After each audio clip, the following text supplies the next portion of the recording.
Денеска рано изутрина жителите на појасот Газа изјавија дека израелските авиони извршиле серија воздушни напади врз локациите на милитантите на крајбрежната палестинска територија.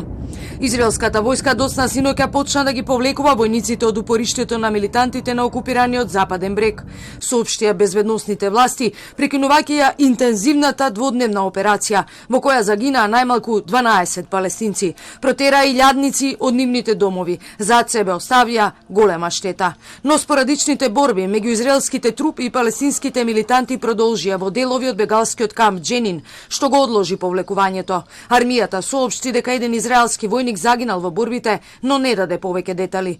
Палестинците денеска го погребаа 17-годишниот Мајди Јунис Сарави, кој беше убиен во дводневните израелски воени операции на окупираниот Западен брег. Претходно во вторникот 7 лица беа повредени во напад со автомобил и проподени со нож во Тел Авив во Израел. Во исто време, околу 300 демонстранти излегоа на улиците во бегалскиот камп во Јордан за да изразат својата поддршка за палестинците во Дженин, каде во теке воена офанзива.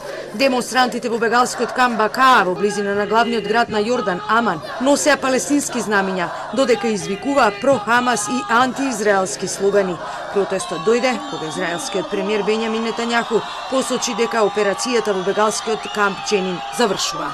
أن الذي يحدث في مخيم جنين فلسطين هو ليس فقط جريمة صهيونية، بل هو جريمة صهيونية وعربية، لأنه يجب أن لا نترك أهلنا وأبطالنا ورجالنا ونساءنا في مخيم جنين لوحدهم. آن الأوان أن تفتح الحدود من جميع الدول العربية المحيطة لحمل السلاح ودعم أهلنا في جنين ودعم أهلنا في غزة لنقاتل معهم. Палестинските здравствени власти соопштија дека се убиени 12 палестинци, а десетици се ранети. Бегалскиот камп Бакаа е дом на околу 100.000 палестински бегалци и е најголем во земјата. العدوان على أهلنا في مدينة جنين ومخيمها والاستهداف المتعمد للطواقم الطبية والإسعافية والمشافي، والذي بلغ ذروته مساء اليوم بإطلاق النار المباشر على المواطنين وفي مستشفى جنين الحكومي وقصف محيط المستشفى، ما تسبب ب5 إصابات بينها 3 حالات خطرة جدا.